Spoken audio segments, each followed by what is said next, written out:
As I was thinking about like what I want to say today, I came to one word, and it's I'm lucky.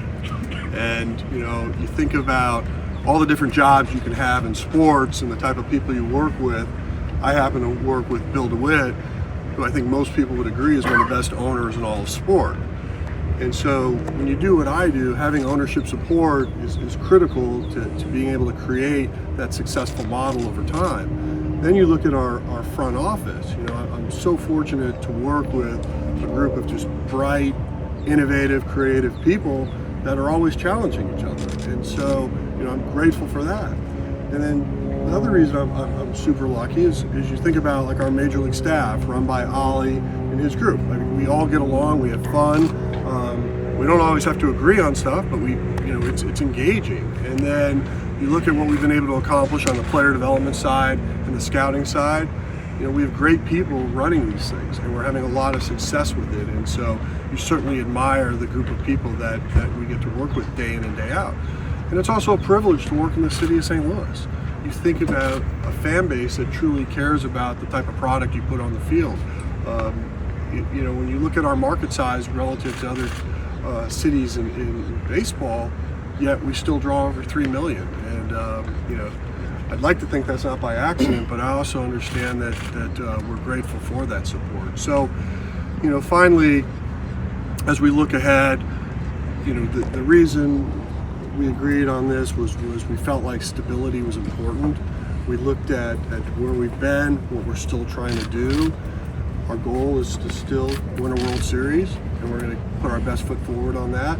But we also are grateful for what we have below and how we continue to build on that. So, I do think it's an exciting time. Bill touched on it.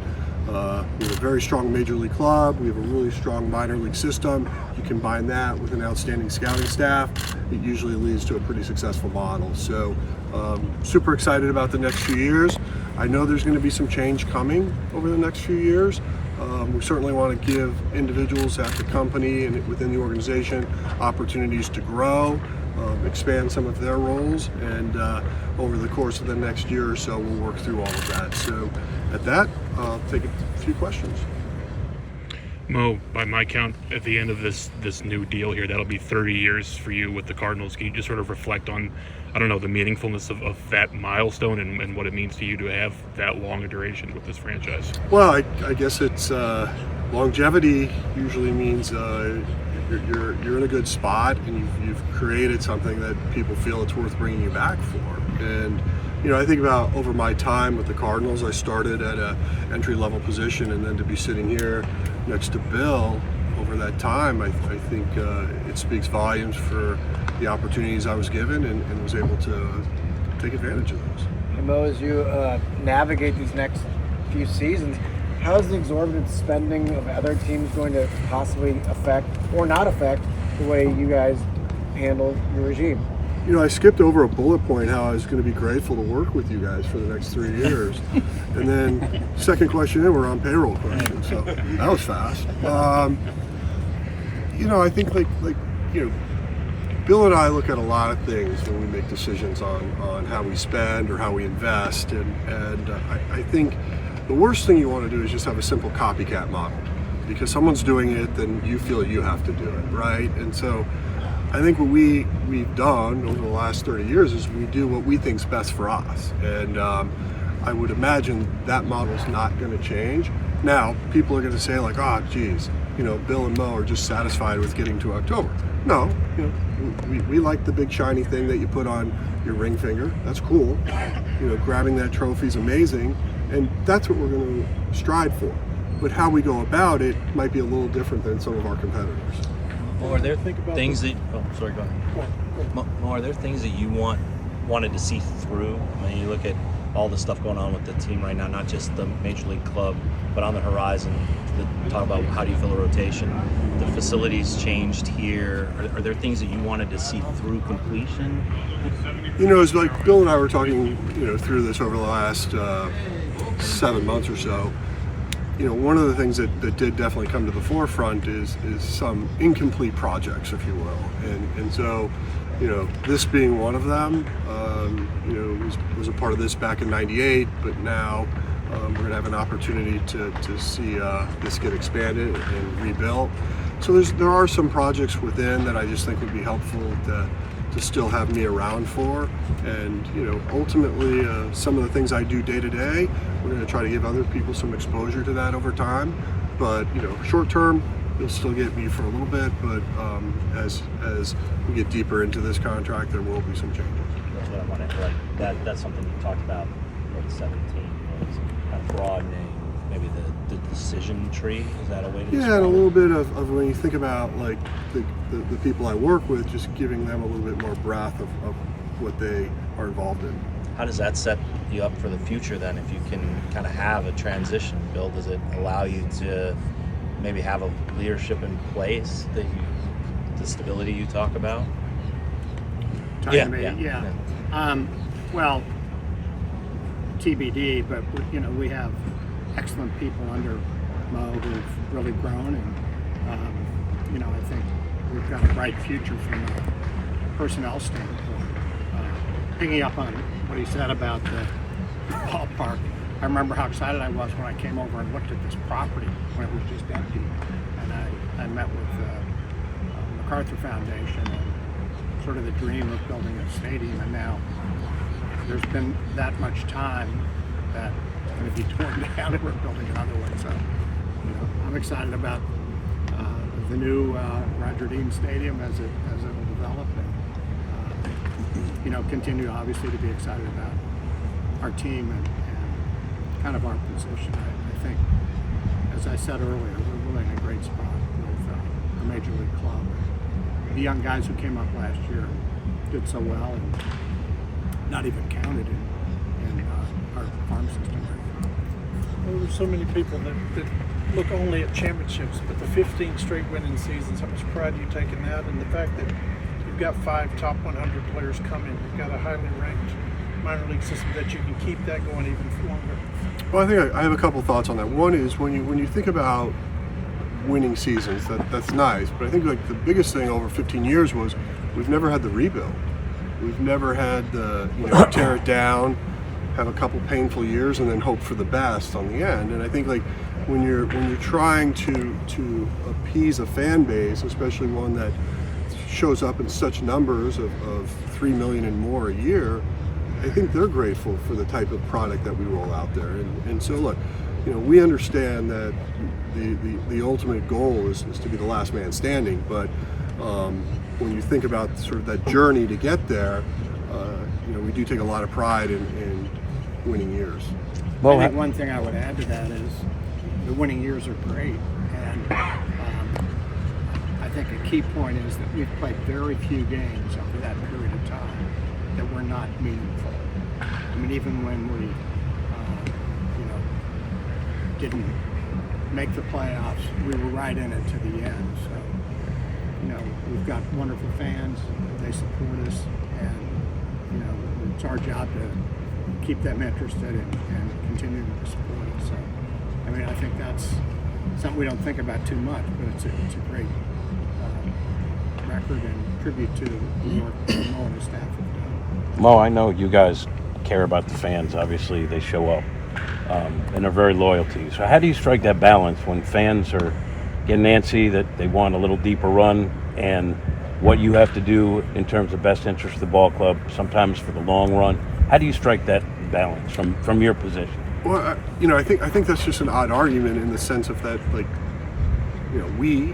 everybody in that building, everybody standing behind you, they want a long run, right? But like, just because you want it doesn't mean it happens, right? And I think like how we think about adding to our club or investing in our club is always about what can help us now, but how's that going to position us later? And there's two ways of attracting talent, right? And one is you can go out in the free agent market and acquire it, or you can go out and trade for it. And you can think about like two of the best players in that clubhouse right now were traded for. Actually 3 if you count Adam Wainwright going way back. So the point being is like we're always looking at what those acquisitions might look like. And of course when you look at this past offseason where people were saying, oh, we should do X, Y, and Z, again, we were looking at it in terms of what's the incremental cost to do that versus what we have. And we felt like what we have is better than what we might go get. And so, that's the bet we're making, and we'll see. And we hope that the consistency of how we've performed over the years will give us a little bit of street credibility, or at least internal credibility, for that decision making. When you look at where this team is progressing from now to 2025, what do you think excites you the most about it? Well, I think the most exciting thing we have is, obviously, we have an amazing core on our Major League club right now, but we also have some dynamic players coming up through our system. So, the key will be, how do we augment that? And where do we do that? Is it free agent? Is it trade? But it's a great foundation to build on. And so when people ask me, like, am I excited about 2023? Yeah, but I'm also excited about 2025. I mean, there's a lot to be excited about here with the St. Louis Cardinals. Was this an easy decision for you? If it wasn't, can you take us through your thought process in committing to another 3 years? Yeah, so I think, like Bill would agree, I love my job. Like, I love what I do, but there's parts of me that wondered, like, if there was something else I could be doing in my life. And I look back at the last 15 months, and those were some difficult times internally with some things. And overall, like, Bill and I, we just continued to talk through some stuff.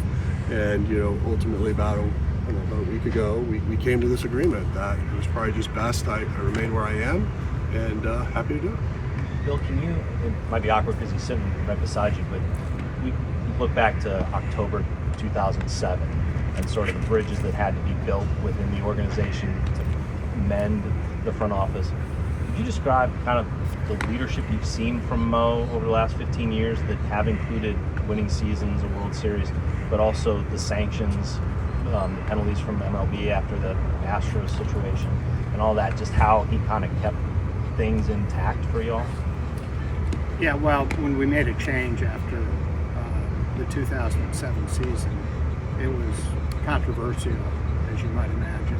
If you go back and look at the clips, they weren't that necessarily favorable from my perspective.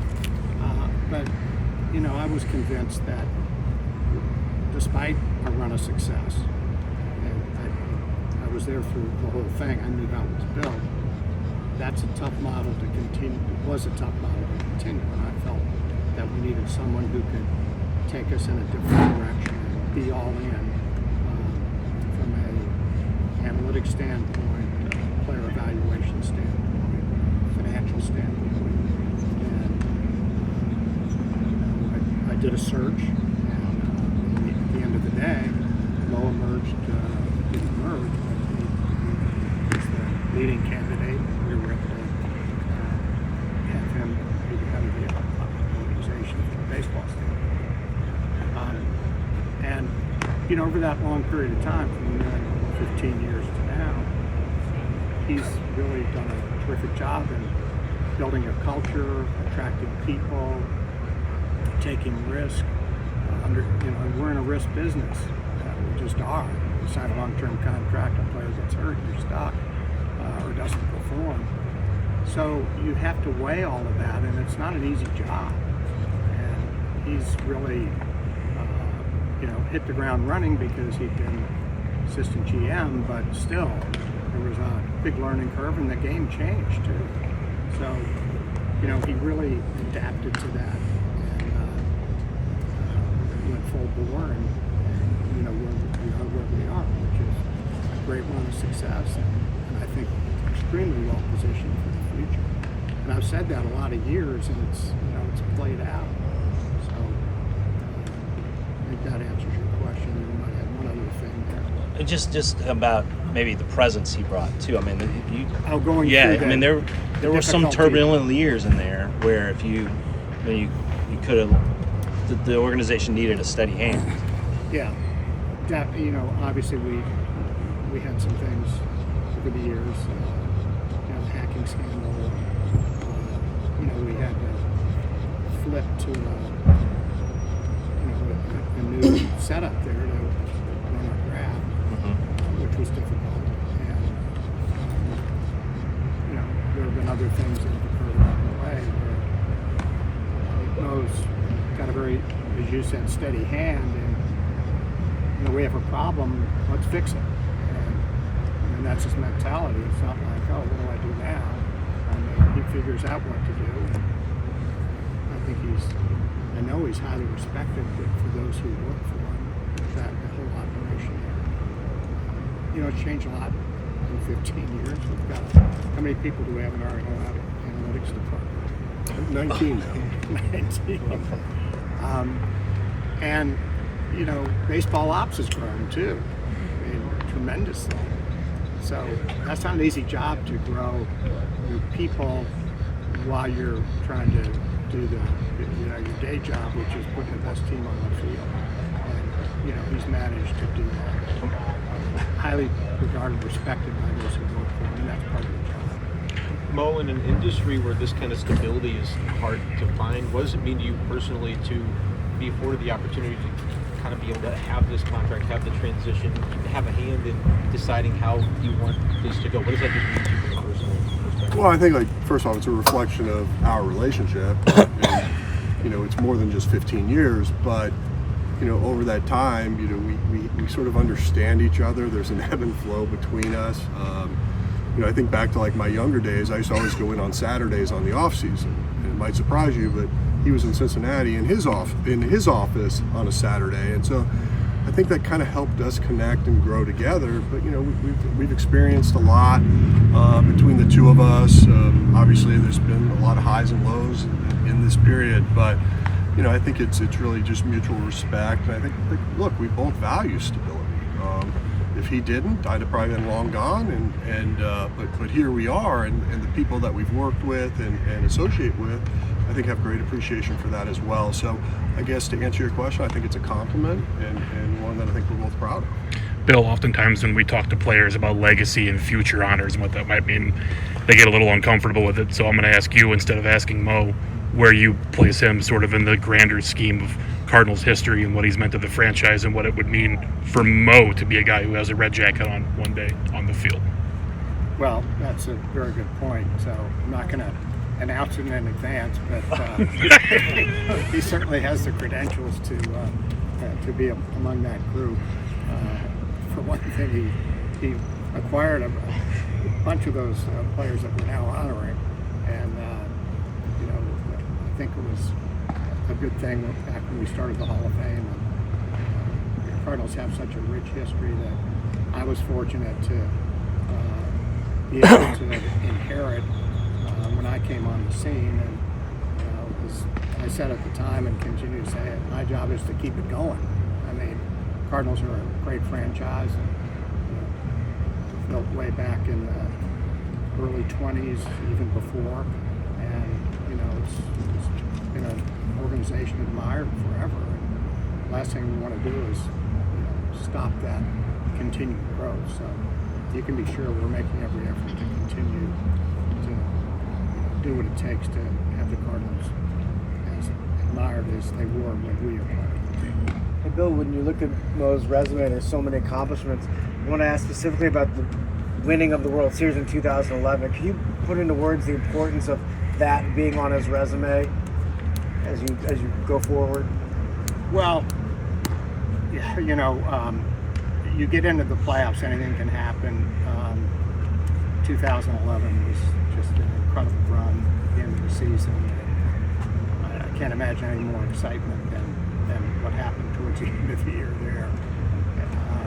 But, you know, to get there, there were a bunch of deals made, and they played out, and were a big part of why we got where we got. I remember when the David Freese deal was made, we talked about it. You know, people who could have known or guessed, but you know, got David Freese doing what he did. You know, really incredible thing. So, you know, 2011 was special. It'd be nice to have another one of those special years this year or sometime in the near future.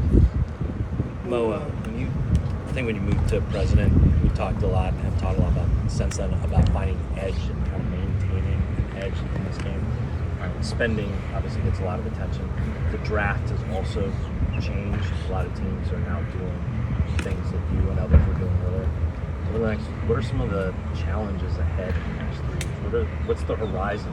I mean, for me, I think the biggest short-term challenge is sort of managing this arms race, right? Like when you think about what's happening in baseball, there's so much being invested in infrastructure of how you think about, like, from drafting, from development to training to performance. And I think that's, everybody's got to be a little careful, but everybody has to do what they think's best for them or their organization. And so, that's one of the things I just sort of want to understand and work through with our team and our group, because there's a lot of things people are chasing right now, and they're chasing that for that edge, for that advantage. And I think one of the things that we've always been really good at is we walk before we run. We have an understanding of what that looks like. And I think over the last year or so, we may have gotten off a little track on that, and I want to get back on that and just make sure that we have a very laser focus on what's next. There are some teams that can spend on a project and move on, because the market size, revenue size of the Cardinals would maybe make you have to make choices, are going to be the right ones for that investment. Is that part of this challenge? Well, I think it goes back to the last 20 years. I mean, we're always looking to make sure we're making those right investments and making sure we're investing in the right people to do it. It's a harder to experiment, I guess. Well, I mean, I think there's always that time for, a little bit of open collaboration and willing to try things. But as you can imagine, as your group gets bigger, you get more ideas, and more ideas become the larger arms race or the chase. And so, just sort of understanding where we really feel this group needs to go, I think is sort of next for us. When we would talk to Yachty and Albert about legacy, they said that it was what goes on after they leave. If it stays the same after they leave, then that's a real legacy. How much pride do you take in that you've got the organization set up, even if you left in 2025, that it's able to be successful after that? Yeah, I don't know if I'm ready to answer that question because I'm not leaving today. Yes. But I think it's a compliment whenever you can keep things rolling, right? Again, in the last 15 years, we really haven't had to take that time out or step backwards. We've been able to keep progressing, and that's the hope of this organization, and that's the vision we have for the future. You mentioned the changes and other people getting to step up. Have those conversations privately already started happening with other people in the organization? Not really, but as we were thinking of the next few years, I think it's critical that we have a strategy in place and what that looks like. And it doesn't necessarily mean like the who's next, but it gives people more expanded responsibilities in the roles, gives them more opportunity to see how things are done. Perhaps maybe the easiest way to say it is a little bit more of a look behind the curtain on what I do daily.